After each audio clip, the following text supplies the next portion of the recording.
You are listening to episode 32 of the Simple Farmhouse Life podcast. I've had requests for sharing my birth stories. Now I've shared at least 3 of them over on my YouTube channel. I'm trying to think of whose I didn't share. I guess I didn't share the 2 girls. I've shared since I've been a blogger. I've shared Eli's van birth story just because that was really interesting. And then when I had Daniel, I made a video and shared it. And then I shared when I had Micah because I was a blogger/vlogger then as well. So it was natural to come on, introduce my baby, and share the birth story.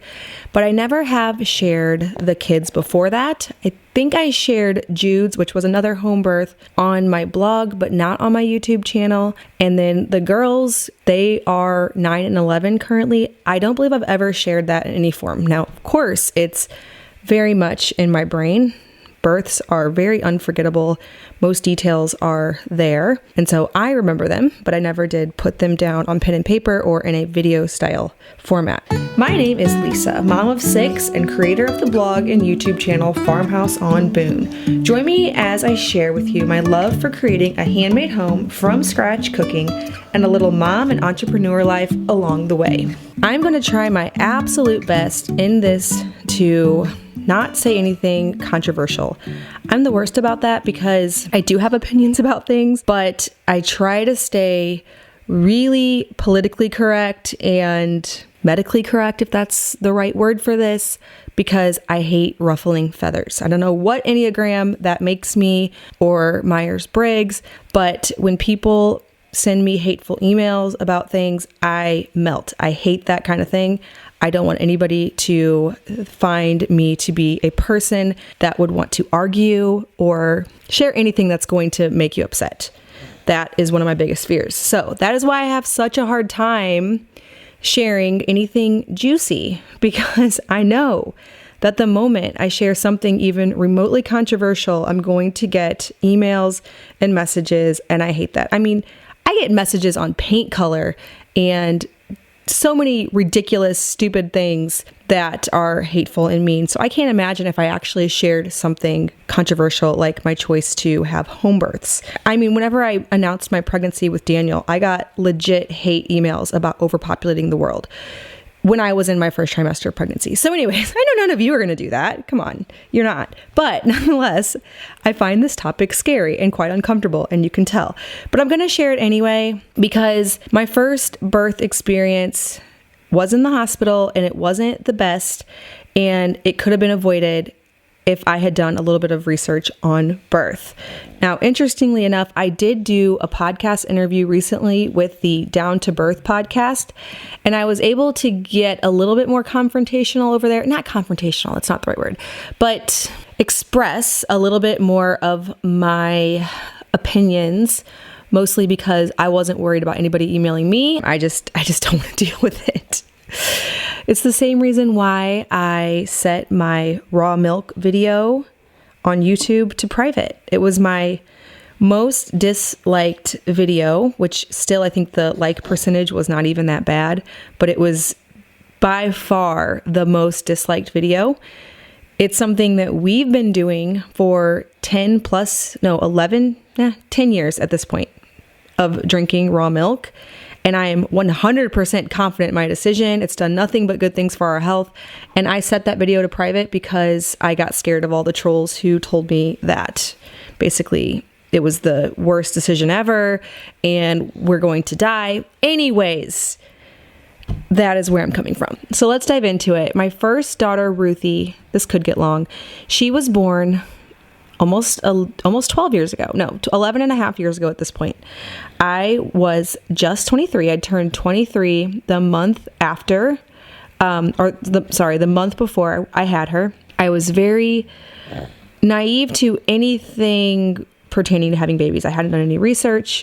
I hadn't developed an interest in wellness or anything healthy cooking at this point. And so it didn't occur to me to read anything. I didn't have any thoughts about whether or not I would have an epidural. It wasn't something I honestly thought about. I just was pregnant and I knew that when I went to the hospital, the baby would come out. And that sounds really naive, and honestly it is, and that is not how you should go into birth at all. But that is what I did. I went there. I didn't even know that it is pretty much protocol to, at least at the time. See, things might have changed. I haven't had a hospital birth in over 9 years. So maybe things are way better now. And let's just give it the benefit of the doubt. And you can all tell me that it's changed and it's so much better. But at the time, it is protocol to break your water at a certain stage of the game. It's protocol to give Pitocin at a certain stage, and it is protocol to do an epidural.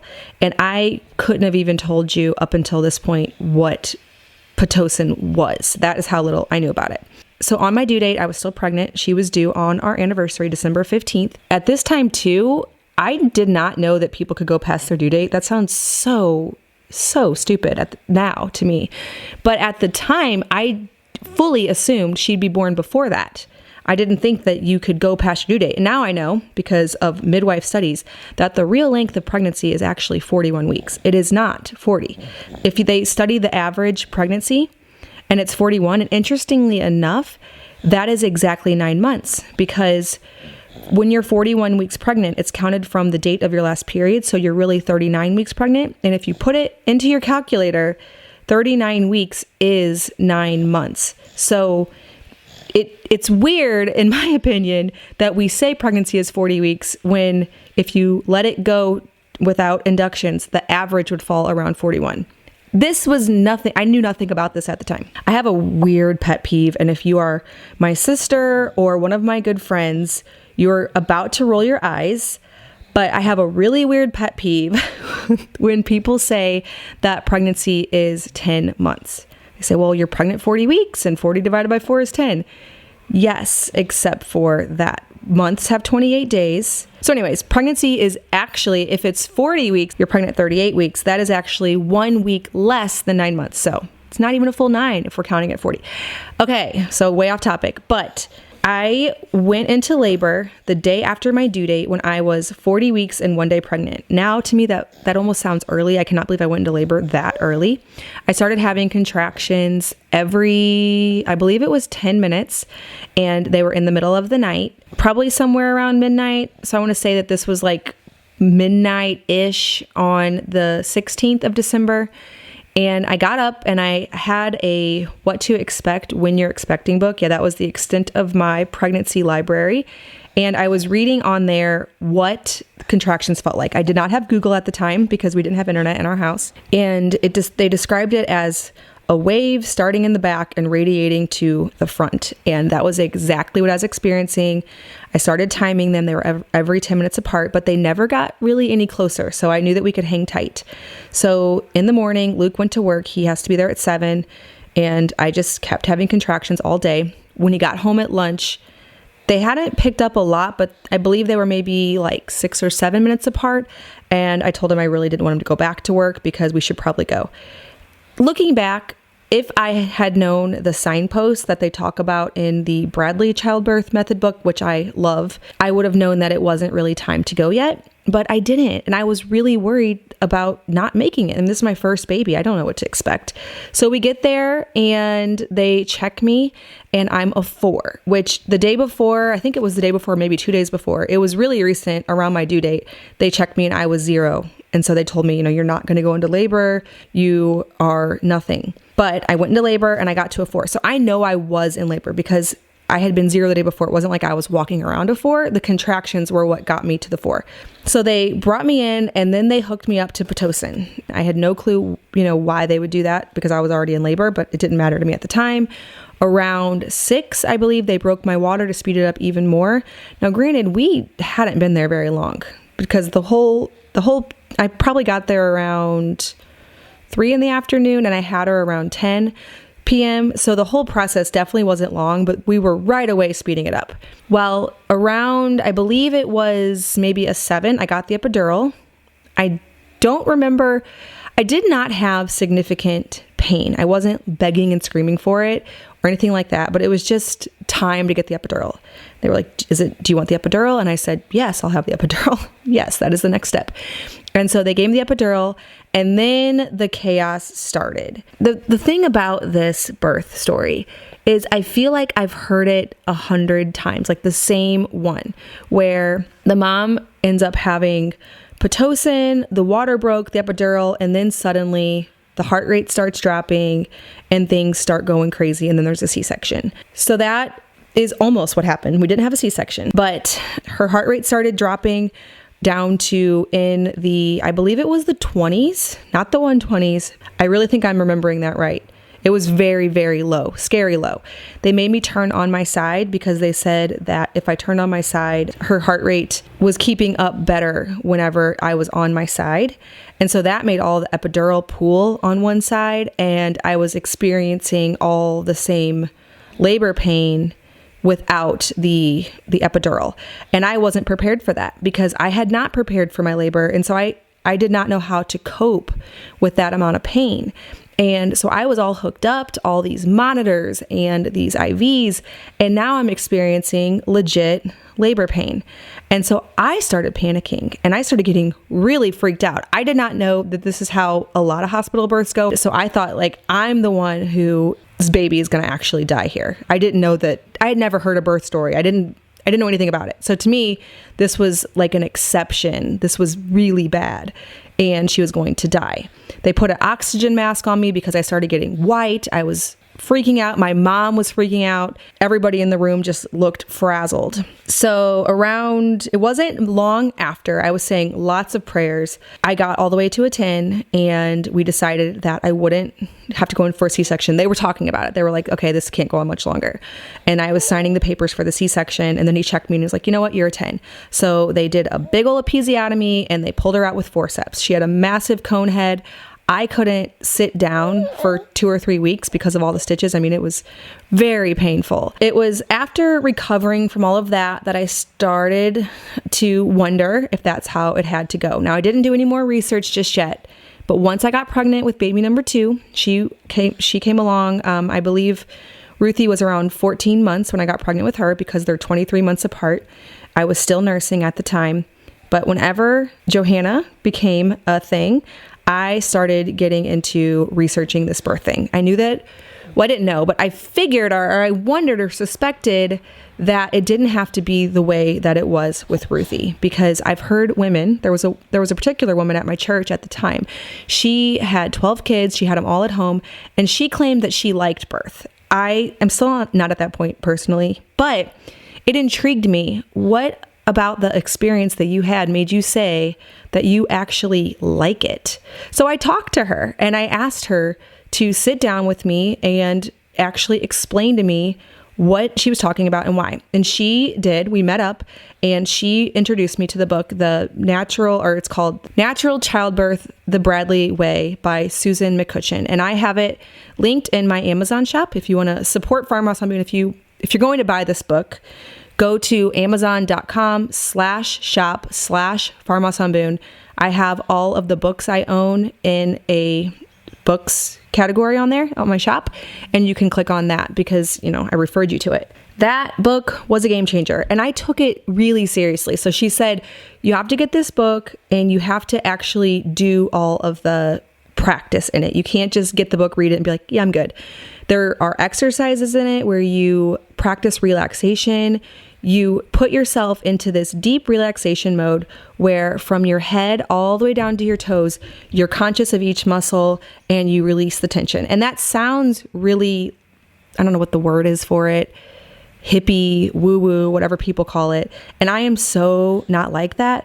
But I promise you it works. Or at least, at the time when I was pregnant with Johanna, I didn't know if it was going to work yet, but I believed her and I tried it. And I can tell you now on the other side of it, ×5, that it totally works. So I was set that with Johanna, I was going to have a non-epidural birth and I was going to do it the Bradley way. Still at the time, our insurance wasn't going to cover a home birth or a birthing center birth.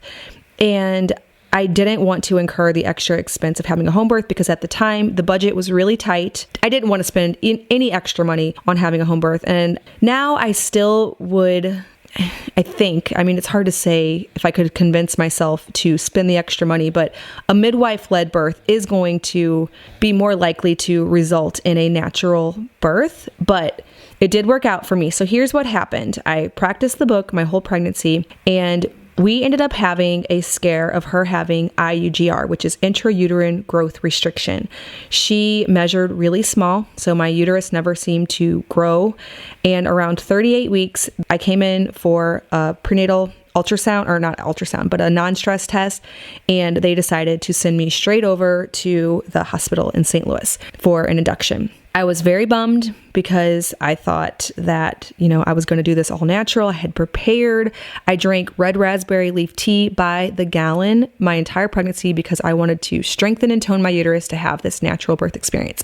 So it was a quick blow to that whole plan because now I had to go get it induced. Again, I don't know what a midwife would have done in this situation. We probably would have looked at my diet and protein, and we would have taken less drastic measures, but that is just not the situation that I was in. And quite honestly, whenever your medical provider tells you that your baby's in danger, you're going to do what they say to do. And so I'm happy the way it all turned out on the other side of it, but I do wonder what would have happened if I'd had a more naturally minded person, because the person that I had is definitely not naturally minded. So anyways, I went to the hospital. They gave me the Cervidil, which is it's essentially like a pill they push up towards your cervix, and it helps to soften everything to prepare for the next day of Pitocin, which will induce the labor. In the Bradley method, the key is to not make a big stress and a big fuss about labor. It's to relax and not get tense.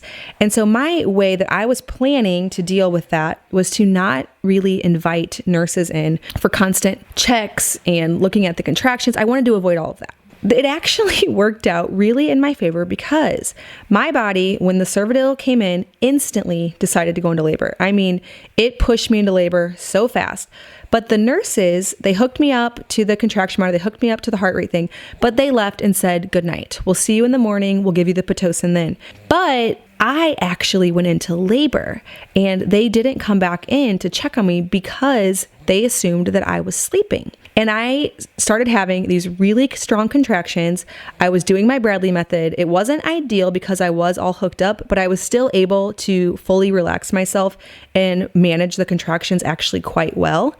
And I never sent Luke out to tell the nurses what was happening because I was in the zone and it was going really well. So around 5 a.m., I think the Cervidil started at 9 a.m.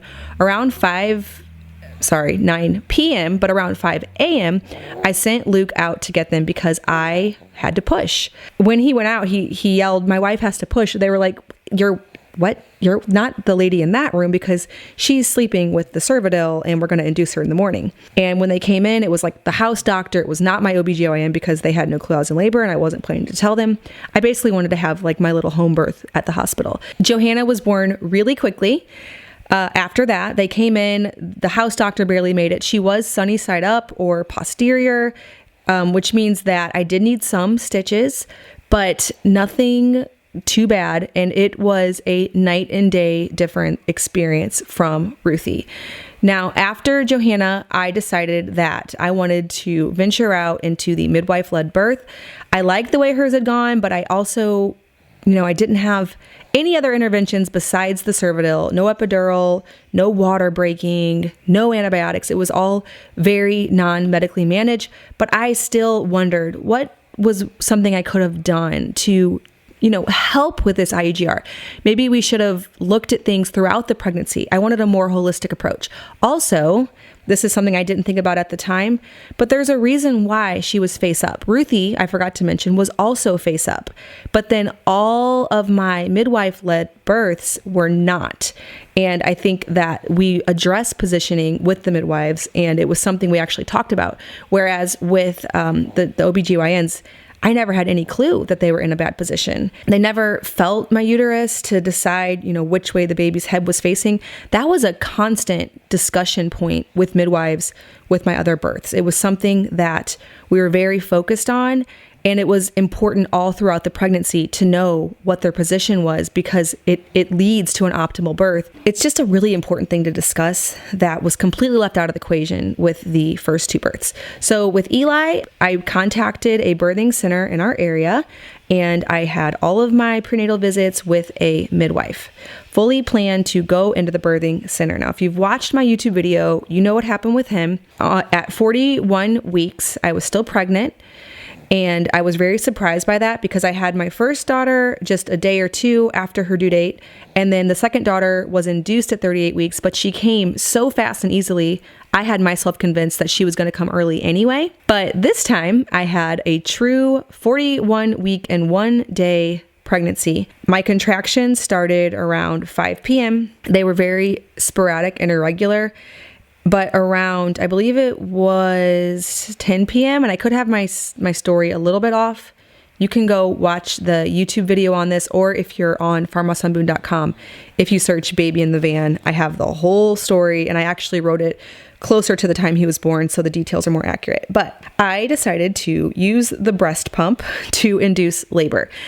Or it was already going, but to encourage it to go faster. Now, I don't recommend that you do this unless you're under the care of a midwife, because it does carry some risks. It's not something you should just take into your own hands. But it made my contractions come, and it made them come very strong. Around 11 p.m., I called my midwife and told her that I was having contractions and I felt like the baby was coming soon. She listened to my voice and told me that she didn't think I sounded like to the point that I needed to come in. And I really should have trusted my instincts because I had done a lot of reading and studying. I reread the Bradley Method book. I knew what I was doing. I'd already experienced one natural birth, but I decided that she was right and that I wasn't ready. Well, around 1 a.m., everything changed. Luke and I left the house, and I pretty much felt like I needed to push as we were leaving the house. We got to the next town over, and we were pulled over by a cop because Luke was going about 80 miles an hour. My water had broken. He looked in. He let us go, obviously. And Eli was born within 5 minutes from that. We were, at the time, driving about 70 miles an hour. I was in the back of the van when the baby was born. Everyone asked, why didn't Luke pull over? He asked me if I wanted him to pull over, and I didn't want him to pull over because I didn't know what we were going to do if something happened. I wanted him to just get there faster. But once the baby was born and he was crying, I just told Luke to slow down and go and just get us to the birthing center. The midwife met us out in the van and helped us in with towels and blankets because the baby was born. Of course, he was still attached, and we just went into the birthing center.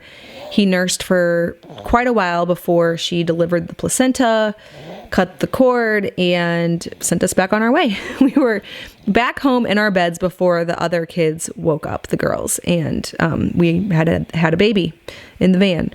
So that experience led me into home birth. I decided that I didn't want to try to have a birth center birth anymore.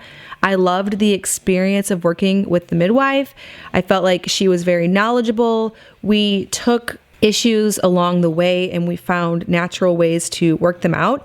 And that is what I like to do with medicine, is I like to try natural things, but then I love that modern medicine is available for when things go really wrong. I think that's awesome. I love that if things go drastically wrong, you can go to the hospital and there is modern medicine and modern intervention. I think that's wonderful. But I always like to address things more naturally first, and the midwife really helped me in that pursuit. Oh, and I also need to mention that I ended up measuring really small with Eli too, and he was 8 pounds and 7 ounces at birth. And the one who had IUGR before that, my daughter, she was 6 pounds, but she was only 38 weeks. So I think it's more that my body measures small. I think it's the way my torso is rather than the baby's actually being small. But we were able to look at that. The midwife just used her hands to feel the size of the baby, and we decided that it was safe for him to continue in there. And he was born 8 pounds, 7 ounces at 41 weeks. That continued to be a pattern. All my other kids measured small as well, and they all were really good size. So I don't think that I suspect that I didn't actually have IUGR with Johanna, but I'll never know that for sure. Baby number 4, he was born at 41 weeks and 2 days. I used the breast pump again under the supervision of my midwife. So with him, I had group B strep tested positive. With the subsequent 2 babies after him, I ended up saying no to the antibiotics. But with Jude, I was uncomfortable at that point doing that. So the way that we managed that is I had the midwife come to the house and give me 1 bag of the IV antibiotics. And then I was given instructions to use my breast pump because it had worked so well with the baby before. And she was going to go to a coffee shop and basically wait for the labor to begin. And I should also point out with Jude that I was having contractions before I had her come over and do that bag of IV antibiotics, but they weren't really going anywhere. But we both decided and hoped that a quick breast pump would make me go into full-blown labor, and that's exactly what happened. So she went, got some coffee, I got out the breast pump, and I called her back over within an hour. My water had broken, and then he was born within another hour. So it went really well. I don't even have much to report on that one. He was 8 pounds and 10 ounces. I didn't need any stitches. His head was the biggest of all of my babies, but he was properly positioned. And so everything just went really well. That birth was fairly easy. I mean, all of my natural births from Johanna, basically all 5 of them, they followed the same pattern where I'm able to relax through all of the contractions. Everything's very manageable.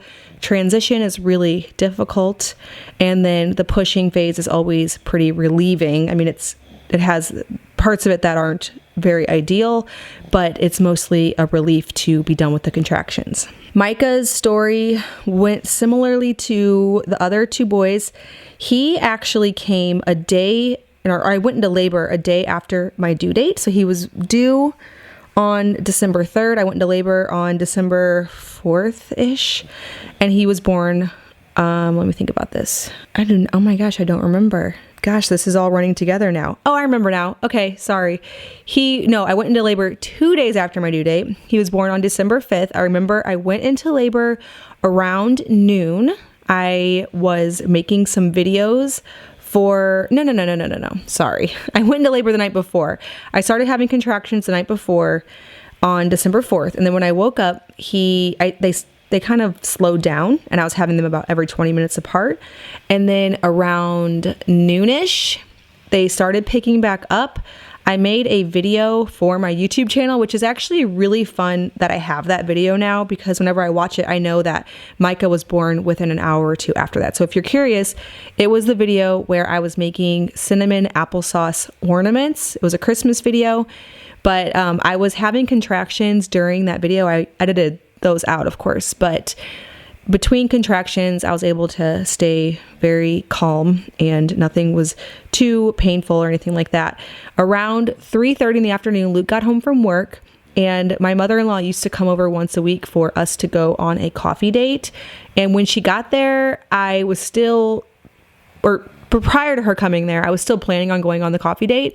But then when she actually got there, everything changed. And I told her that I did not think we'd be going on the coffee date anymore because it was very clear at this point that I was in labor. Up until then, I was thinking, well, nothing's too strong. Maybe it'll stop and start again. But by about 3:30 in the afternoon, it was very obvious that I was going to be having a baby.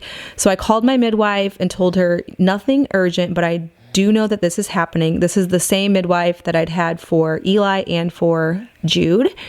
And she showed up, I can't remember my times exactly, but she showed up about 30 minutes, I believe, before I had him. It was around 7 p.m. So about 3.5 hours after I knew that things were really serious, he was born. Again, he was 8 pounds, 11 ounces. So just my biggest baby, but just an ounce bigger than his brother before him. He was head down or, face down in the right position. I didn't need any stitches. He came out very easily. If you want more details on this birth story, it is on my YouTube channel, but it went pretty much just like Jude's. Now, Daniel, he is my 6th baby. I just had him in October, so about 5 months ago. He was a little bit different, actually. He, just like Micah and like Ruthie, was born 2 days after his due date, so that is a pattern for me now. I've had half of my kids exactly 2 days after the due date. I went into labor on October 16th. He was due the 17th, or he was due the 15th. And I started having contractions overnight every, I think, about 10 minutes. And when I woke up in the morning, I was sure that that was going to be baby day on the 16th. I told Luke that we're going to have the baby today. All day long, I walked around with those contractions 10 minutes apart, and they never got any closer. By about the nighttime, I was starting to get really frustrated because the whole night before I'd had contractions overnight and they'd kept me awake. And so I did something that is called the Miles circuit. It was recommended by my midwife. It's like a exercise sort of position type thing. There's 3 different circuits. You do each one for, I think it's 30 minutes. It's already fuzzy how exactly it went. But if you find yourself in labor and you cannot get the baby or the labor to progress, this is what you need to do. It was immensely helpful. So the night of the 16th, I ended up still having contractions all night. And I decided that if it still wasn't picking up, I was going to contact the midwife and have her come over, and we were going to do something. Either we were going to break my water, or we were going to do the breast pump, something, because I didn't want to do a 3rd night of no sleep. I'd already done 2 nights of no sleep. Now, up to this point, so all during my pregnancy, she told me that the baby wasn't in the best position. I think he was facing my left hip most of the pregnancy. She would just palpate on my uterus and feel where he was. And she told me that his positioning wasn't ideal. I carried that into labor, and we now think that that is the reason I wasn't progressing, because his head wasn't engaging. That would cause my cervix to open more quickly and to get things progressing. So I gave her till 6 a.m. I decided that I was just going to labor all night and I wouldn't call her until 6 a.m. But once 6 a.m. came, I was going to have her come over here and figure something out, because I'd been in labor pretty much for 48 hours every 10 minutes. And it wasn't that any of it was extremely excruciating. It was just annoying because I was having these regular contractions and nothing was seeming to happen. All my other kids, once I was having these regular contractions, I was having the baby. And so I didn't know what was going on, why I was having this. I believe it's called prodromal labor. After doing some research now and having this experience, I feel like prodromal labor probably often has to do with a poor positioning. And I'm so thankful for a midwife in this situation, because I don't know how long it would have gone for. Once she came over around 7 a.m. on the 17th. She put me in another position that was designed to engage the baby's head and get the baby in the proper position. And I seriously had him within an hour of her trying that.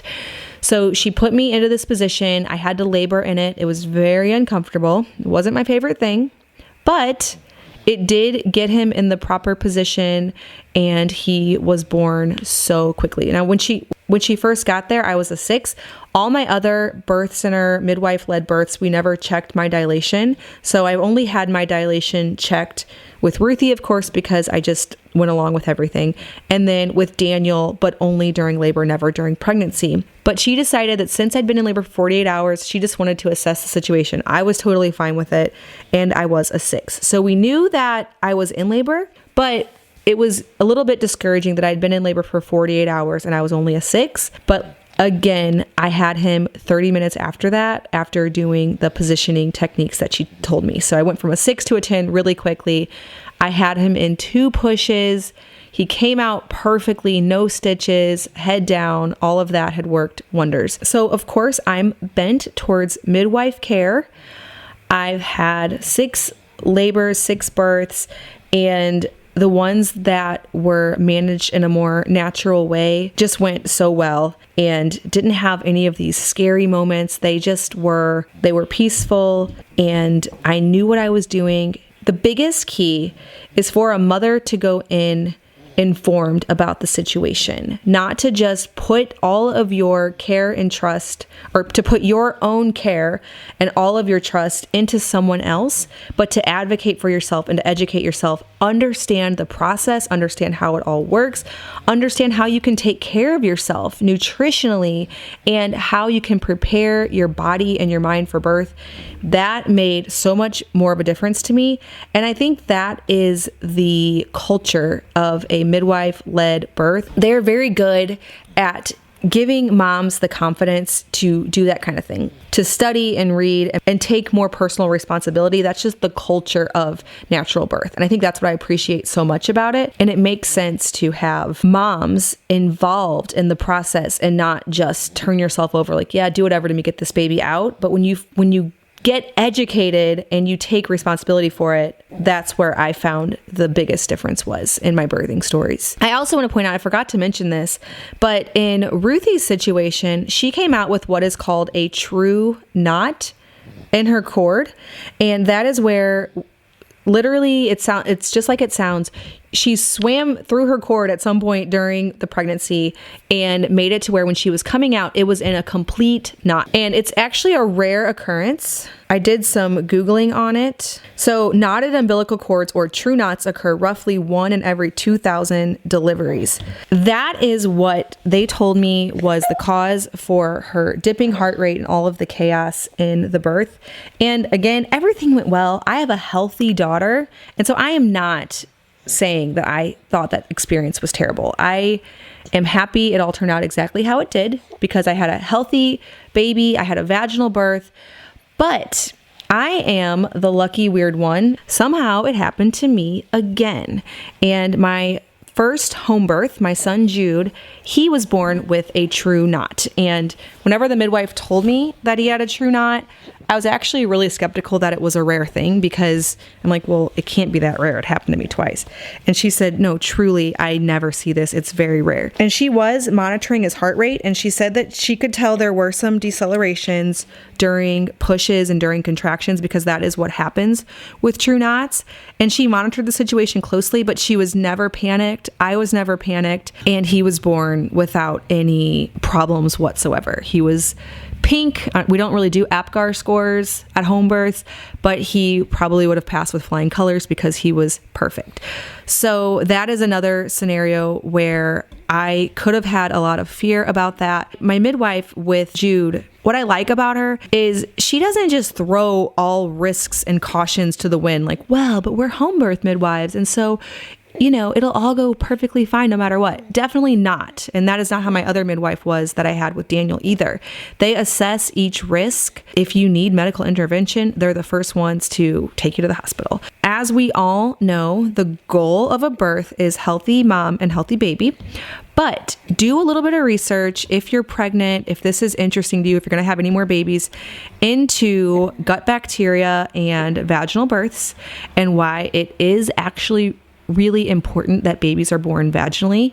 Now, I do believe that C-sections are life-saving. I'm glad they exist. If any of my children were in one of the rare people or kids that actually need a C-section, I would have been the first one to sign up. So happy they exist, but they are overused. And there is lots of research on gut bacteria, gut biome, and vaginal birth. So just look into that if you're pregnant. More than anything else, what I want to encourage you to do, whether you are going to have a hospital birth, midwife birth, home birth, whatever, go in educated. Don't just assume that you don't need to be involved in the process because you do.